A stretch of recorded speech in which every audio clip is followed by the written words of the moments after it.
Amir Ahmed plantea, habla de temeridades, ¿no? Habla que Oscar asume una temeridad que es la de seguir preguntando por el arte. Y en realidad eso es el punto de partida, me parece a mí, de como un juego de temeridades que tenés, que asumís, y de riesgo que asumís en toda la obra.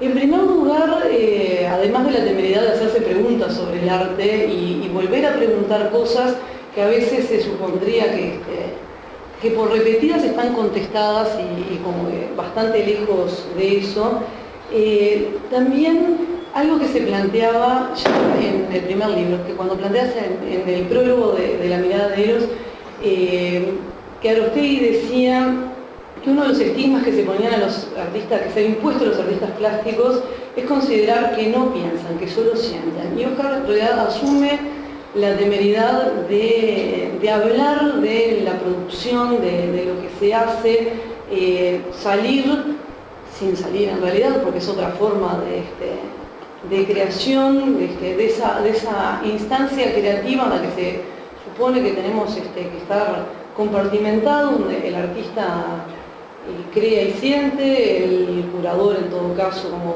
piensa, intermedia, el crítico analiza, y en ese reparto de roles asume la temeridad de quebrarlos, de romperlos, de ir por otro lugar, de reflexionar sobre la producción, de reflexionar sobre el arte, de lo que llamamos arte, de la situación actual de la producción artística, y asume la temeridad, o la editorial además asume la temeridad de convertirlo en un proyecto editorial, de luchar contra algo que es como bastante común en la producción intelectual, que es la dispersión. Digamos, se produce y está en catálogos, se hacen charlas, hay mucha producción intelectual en prensa, y eso lleva como una especie de pérdida de repente de esfuerzos, y digamos, en este momento pronto que justamente desde el punto de vista editorial encarar la publicación de un ensayo también, digamos, es otro planteo, algo absolutamente necesario en un espacio donde de repente se habla mucho, se discuten, hay discusiones a determinados niveles, pero que estaría faltando bastante el nivel de debate, con una extrema necesidad de debate. Justamente, digamos, estas compilaciones son imprescindibles para generar los insumos necesarios, y es imprescindible también la necesidad de generar algo que planteaba Real Azúa en un libro del año 64, la antología del ensayo uruguayo, ya planteaba como la necesidad de mantener viva esa línea de pensamiento que era el ensayo, con la necesidad de dos, la necesidad de generar opinión válida que permitiera precisamente, ¿no? en un área como es el ensayo, que está en contacto con todas las otras vecinas literarias, y que generaba una posibilidad casi asfixiante de libertad, que existiera gente que la encarara con seriedad para permitir justamente tener los elementos para seguir construyendo el conocimiento en este sentido. Esta demanda que tiene además la obra de Oscar está vinculado con otras temeridades más que hacen referencia a una época de tiempos acelerados, de producciones, algo que era bastante referencia en la obra, de producciones y de elementos muy light, muy deslavados, además de la exigencia de opinión que ejerce él, ¿no? de la rigurosidad por la que encara todos los escritos, le presenta una fuerte exigencia al lector. Recién estamos hablando al respecto. Esto no es una obra que pueda pasar rápidamente. Uno se enfrenta a la necesidad de detenerse, es una cosa a la que estamos como profundamente desacostumbrados en este momento, ¿no? Esto tenemos que apagar lo que tenemos a nuestro alrededor y detenernos en el contenido, en la reflexión, ir y venir a la lectura, y eso es algo en realidad que establece como lectores una instancia de compromiso. Cuando además se podría decir que una de las cosas que trasciende más en toda la obra y que es como una de las cosas más satisfactorias y que precisamente con lo que se vuelca con más generosidad el libro para el lector que así se detiene en él, es el concepto, la sensación de incertidumbre. Oscar lo plantea además también con esos términos, ¿no? Que él en realidad plantea que hay muchas de las respuestas a las preguntas que se está haciendo están en construcción y que desconoce o no tiene una respuesta absolutamente cerrada, dice él, en este mar turbulento de temas afines a lo que llamamos arte. Y precisamente, digamos, la incertidumbre es en los tiempos que corren, es un sentimiento, en los tiempos que corren y en general es un sentimiento incómodo, pero el exceso de certezas es un sentimiento, es un espejismo en realidad. Entonces, esta idea, ¿no?, de la forma en que analiza cada uno de los temas y cómo para el lector es una fuente, un disparador de otras interrogantes, y con los ojos de la lectura de este libro es como el punto de partida de encarar otros análisis, otros temas y otras lecturas, además, que creo que es algo que está siendo como extremadamente necesario en el ámbito cultural e intelectual, donde además en esta compartimentación que yo decía hace un momento, donde como cada uno tiene un lugar y no podría salirse de eso, hay también como un compartimento un poco estanco con respecto a quién puede preguntar sobre determinadas cosas. Un poco lo que planteaba recién, o sea, ¿puede el artista hacerse esta pregunta? Si esperamos que el artista es obligatorio o no, pero es como muy satisfactorio que además de su lugar de ensayista, esté pensando desde su lugar de artista. Decía entonces, es un libro que juega con, de repente, la incomodidad, o sea, no le teme a la incomodidad que puede generar con alguno de los planteos, porque eso va a ser justamente como un elemento para la necesaria discusión. Juega, se plantea y trabaja con la incertidumbre, y además trabaja desde el punto de vista temporal. Yo vengo justamente de la formación en historia, como sumamente seductor ese punto. Es una recopilación de ensayos que a su vez, si bien tienen una continuidad en los temas que está trabajando y en el debate de los temas que está planteando, vamos a hacer referencia y recorre y nos exige reflexión sobre la imagen, sobre la cultura, sobre el estado de salud de las artes, sobre las políticas alrededor de la construcción cultural y de conocimiento. Tenemos también como una sucesión de momentos históricos, o sea, podemos reconocer momentos históricos en los que están enmarcados y contextualizados los diferentes ensayos.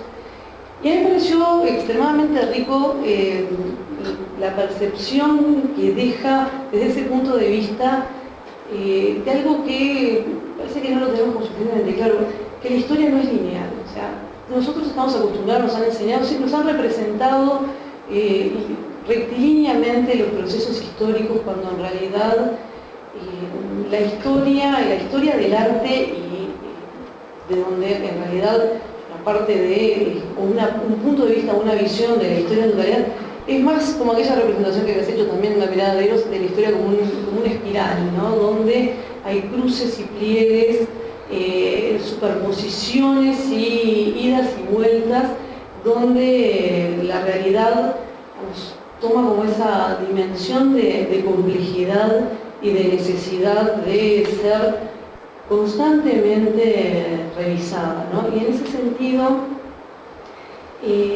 justamente uno de los temas fundamentales que recorren y que atraviesan los ensayos que tienen que ver con la imagen, esa preocupación de analizar la realidad y de ver la dimensión y la importancia que tienen esas imágenes que constantemente en el mundo, en el tiempo que corre, nos están bombardeando, aunque usted prefiere hablar de estamos inmersos en las imágenes, ¿no? Estamos sumergidos en ese espacio y tendemos por esa inmersión a dejar de ser conscientes de lo que precisamente están los significados profundos que existen a nuestro alrededor.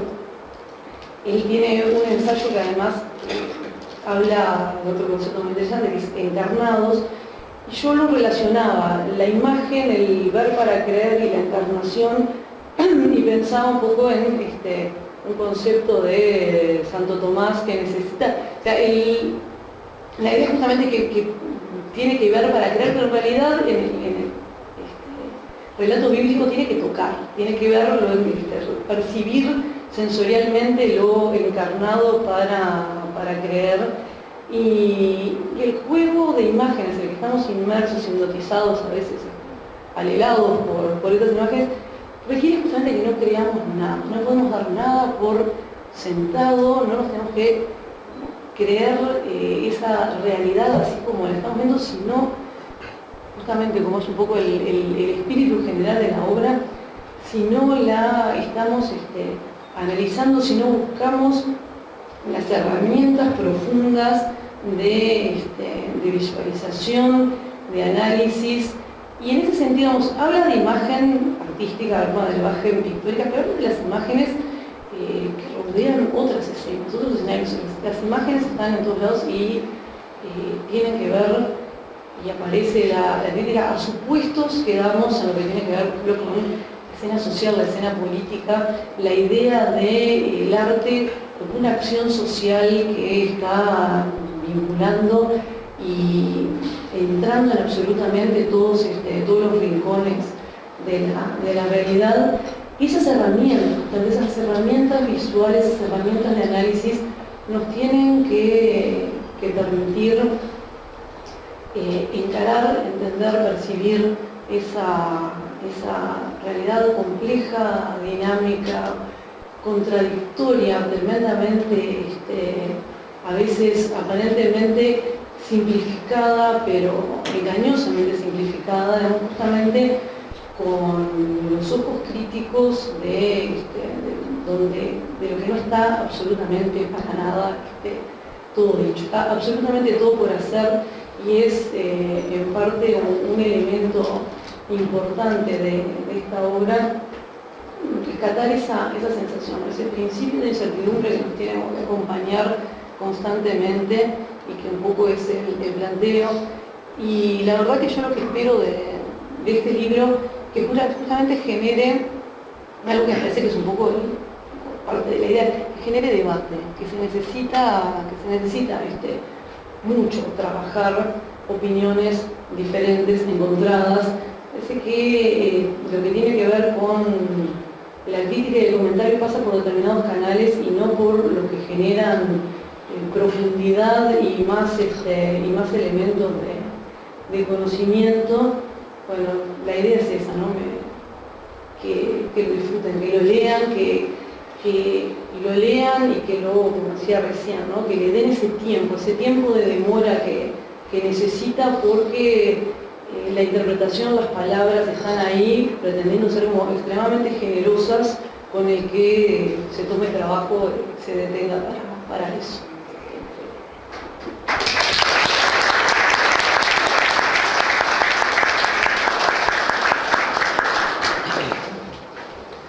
Bueno,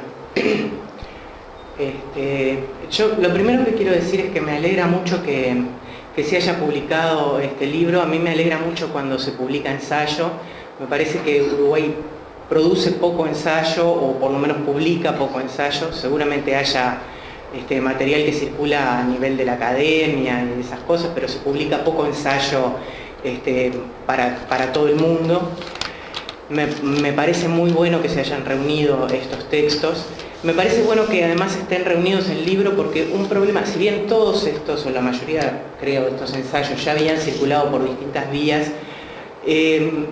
les pasa a esos textos lo que pasa en general con todas las cosas. En la velocidad con que consumimos todos los materiales culturales, terminan perdiéndose, y en todo caso se entiende por debate que alguien extraiga una frase y diga, ¡pah, qué bueno esto! ¡Qué salado fulano! Mirá lo que dice este tipo, y la cosa queda por ahí, no se produce verdaderamente un diálogo con lo que el material está proponiendo. El ensayo tiene una característica que es una pregunta al tiempo que se va escribiendo, ¿verdad? No pretende dar respuestas, sino más bien plantear preguntas. Y suele verse, cuando el ensayo es bueno, el ejercicio de pensamiento en la escritura. Tal vez los que entienden mucho de arte puedan ver eso en una obra, puedan ver el proceso del artista en la obra, en ciertas cosas, en el trazo, en la pincelada, en fin, en detalles que no todos somos capaces de percibir. Creo que en la escritura a veces, o bueno, de pronto es algo en lo que yo me especialicé más, uno puede ver el ir y venir del pensamiento del que escribe, sobre todo en este libro que reúne textos de distintos momentos y que salieron como en distintos tipos de publicación, en distintos medios. Para mí es muy bueno entonces que haya ensayo, que estén todos juntos, que le dé al lector la posibilidad de irlos leyendo en el tiempo y en el ritmo en que puede irlos leyendo. Eso quiere decir que no siempre todos los textos lo van a interpelar al lector de la misma manera. Sobre algunos tendrá que volver, algunos no los entenderá al principio, otros le parecerán más obvios porque son cosas que ya había pensado. El libro siempre tiene eso de que nos permite volver, nos permite leerlo todas las veces que sea necesario, preguntarle, no hay lectura productiva si nosotros no le preguntamos al libro, aunque no nos demos cuenta. Y un libro que a su vez pregunta nos abre la posibilidad de hacernos muchas más preguntas. Me interesó además porque me parece que el tema de la idea de simulacro que Baudrillard planteó hace ya, no sé, 40 años, hoy tiene una vigencia pavorosa, diría. Hoy alguien puede cazar un Pokémon en la Plaza Independencia y tenerlo atrapado en el teléfono. Y en ese intento por cazarlo puede perder la vida bajo un ómnibus, digamos. Los límites entre la ilusión o entre la ficción y la realidad material del cuerpo están muy comprometidos. Entonces, las preguntas sobre la realidad y la ilusión, sobre la idea misma de ficción, sobre la mímesis, sobre lo mimético, sobre lo realista, se vuelven a plantear. Siempre la humanidad se está haciendo un poco la pregunta sobre la realidad y la imitación. Pero hoy creo que la tecnología difumina esos límites de una manera que no habíamos visto todavía, y que creo que vamos a ver todavía mucho más, ¿no? O sea, esto va a ir creciendo. Lo que recordaba recién Verónica, que dice Oscar, que estamos sumergidos en la ficción, es muy interesante también, porque eso quiere decir que la mirada, que normalmente, además, en primer lugar es el sentido que más sirve a la escritura, al lenguaje, la mirada ya no tiene la distancia que podría tener y opera de alguna manera más como un sucedáneo del tacto. Estamos sumergidos en un montón de... No es solo que estamos sumergidos en imágenes, estamos sumergidos en realidades que como la realidad de las redes, como la realidad de los medios, etcétera, que son resbaladizas en cuanto a su criterio de verdad, digamos. Y además estamos atrapados en un paradigma, digamos, que ha demolido la idea de verdad como algo a lo que debemos aspirar.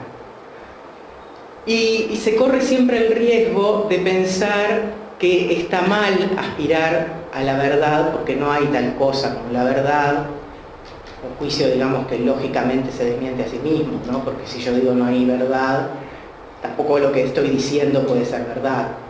Pero de algún modo se ha devaluado la pretensión de verdad, y en ese gesto lo que se ha perdido de vista es que en realidad la verdad es algo que yo postulo, aún conscientemente de que estoy postulando algo que es un acuerdo precario, transitorio, contingente, pero que necesito para poder evaluar, para poder tener criterios, categorías de análisis, para poder tener una epistemología, para poder hacer un análisis, para, en definitiva, poder ejercer la crítica. No creo que sea inocente todo esta abrumadora cantidad de imágenes y de información en la que nos vemos sumergidos. Y esto no tiene nada de conspirativo, no estoy diciendo hay malos que tratan de confundirnos dentro de un montón de datos inconexos. Pero digo que en realidad el resultado es que es muy difícil establecer gramáticas de sentido, proponer criterios de verdad en circunstancias como estas. Hay que tener una enorme voluntad de bucear, de elegir y de encontrar las gramáticas, incluso de proponerlas ahí donde no están, incluso a riesgo de que se nos tache de autoritarios. La verdad siempre cuando se postula tiene algo autoritario, necesita un gesto fundacional de autoridad para poder proponerse, y es imprescindible asumir ese riesgo. Y yo creo que un poco el texto lo que hace es eso, es volver a plantear en qué medida, cuántas veces a lo largo de la historia del arte de los últimos tiempos, digamos, estuvo en crisis la idea de verdad, cuántas veces hemos creído que algo es copia fiel de la realidad. Es muy interesante el capítulo en el que él compara distintos trabajos de artistas hiperrealistas y muestra que en realidad eso que nosotros veíamos que era como idéntico a la vida, era idéntico a la foto, a la capacidad tecnológica que la fotografía tenía en ese momento, ¿no? Y que de pronto dos artistas hiperrealistas que nosotros creemos que están dibujando a una persona exactamente como es, en realidad le están dibujando exactamente como es según ellos. Si no, no podemos distinguir el trabajo de uno de otro, y los distinguimos. Creo que además en esta época de múltiples sensibilidades, múltiples verdades que exigen su derecho a ser respetadas masivamente, es importante, es imprescindible, es necesario poder establecer cosas tales como, bueno, hay ficción, hay imitación, hay copia, hay algo que es arte que nos cuesta definir, pero arte no es la única cosa que nos cuesta definir. Casi todos los valores importantes, digamos, que nos hemos dado a lo largo de la historia como cultura, son difíciles de definir. No podemos definir justicia, sin embargo podemos decir cuando algo no es justo. Sabemos cuando algo no es justo, aunque esos mismos criterios también vayan cambiando. Algo semejante pasa con el arte, y por lo menos tendríamos que ser capaces de decir, bueno, esto no es arte, o es arte tal vez, pero es malísimo. Esto es pobre, es poco exigente, es facilista, es un montón de cosas que generalmente no nos animamos a decir, o que se dicen de una manera cínica, poco comprometida. Y eso tampoco conduce a ningún lado porque no construye conocimiento. Ocurre ya de por sí que por diversas circunstancias que ahora no podríamos agotar, las generaciones cada vez conocen menos lo que hubo antes y entonces creen descubrir todo el tiempo cosas que ya se han hecho cientos de veces. Y en la tensión esa entre la voluntad de ser novedoso y la ignorancia supina que tienen muchos, se repite de una manera ingenua al infinito lo mismo y se plagia voluntaria o involuntariamente, sencillamente se hacen cosas que ya estaban hechas y que por lo tanto pierden sentido, en fin. Me parece que es un trabajo muy serio, muy necesario, no solo desde la perspectiva del arte, sino desde la perspectiva de la cultura en general. Es un trabajo necesario también, yo diría, políticamente, porque también en política ocurre que todas las cosas reclaman su verdad parcial, singular, concreta y efímera, diríamos. Hay una especie como de voluntad de abolir reglas generales y universales. Entonces, toda propuesta ensayística que se muestre como con vocación de preguntar, de cuestionar, de criticar, que tenga además la solidez teórica, el respeto por las lecturas y por los autores que ya han trabajado en el asunto, que tenga además el dominio técnico que Oscar tiene por ser el artista plástico que es imprescindible. Me gustaría a mí que se publicaran muchos más ensayos como este. Me gustaría que pudieran reunirse los que hay dispersos por ahí en distintas publicaciones. Me gustaría que se discutiera alrededor de estas cosas y que se discutiera en serio y no en ese tono de banalidad en el que se suelen discutir los temas, porque además como todos tenemos derecho a tener opinión y a decir lo que se nos canta, entonces cualquiera puede decir cualquier cosa y parece que eso es debatir, y ciertamente eso está muy lejos de un debate intelectual. Me parece un libro imprescindible para el panorama intelectual uruguayo. Los invito a todos a leerlo, sabiendo que no es algo que hay que leer para después presentar una tesis, sino que se puede ir y venir sobre el mismo tema, googlear los autores que uno no conoce, ahora todo eso se puede hacer, y leer tantas veces como sea necesario, ir a los autores que él menciona, es decir, entrar efectivamente en el diálogo que él propone, que es el de una pregunta aguda sobre la realidad, la ficción, la mímesis, el simulacro. No sé, por mí eso es todo. De verdad, les invito a leerlo.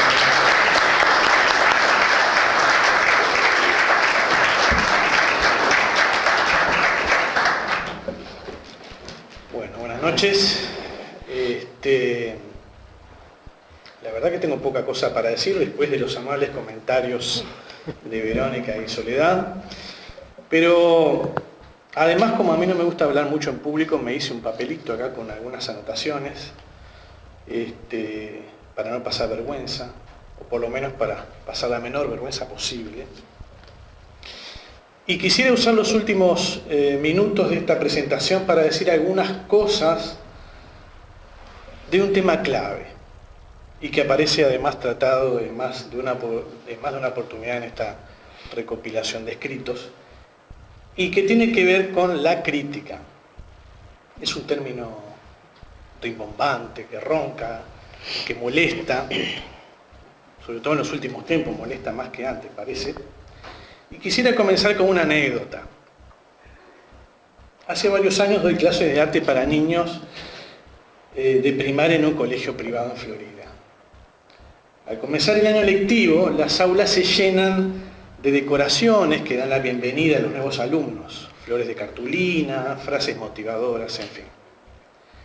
Entre estas frases, sé servicial, discute sin pelear, sé solidario, etc., había una que me llamó la atención. No critiques, decía el cartelito. Si bien se puede llegar a entender lo que se perseguía con esa sugerencia, ya desde niño se nos enseña que el verbo criticar solo tiene una acepción, la de blasfemar, difamar, deshonrar, lastimar en definitiva al otro. Hace unas semanas, una funcionaria pública de un ministerio le respondió a un periodista: no aceptaremos ningún tipo de crítica a nuestra gestión. Acá otra vez podemos interpretar qué cosa creyó haber dicho esta funcionaria. Nuevamente, el único significado atribuido y aceptado para esta palabra es, en este caso, sería el de una desaprobación lindante con la censura, digamos. Pero bueno, la culpa es de la prensa es una frase que hemos escuchado mucho en los últimos tiempos.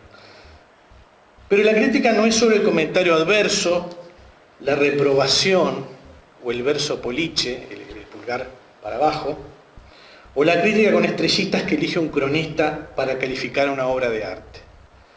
La crítica también es el juicio responsable que discrimina una cosa de otra, como bien señalaba recién Soledad, y con lo cual contribuye con el ejercicio del pensamiento. La crítica para mí es como una suerte de bisagra que permite discernir, separar y arbitrar. La filosofía, por supuesto, explica esto que acabo de decir de una forma mucho más clara. Y dicho de forma grosera, también podría decir que la crítica es el pensamiento mismo. Y si no hay pensamiento, ¿cómo podemos entender lo que es un simulacro?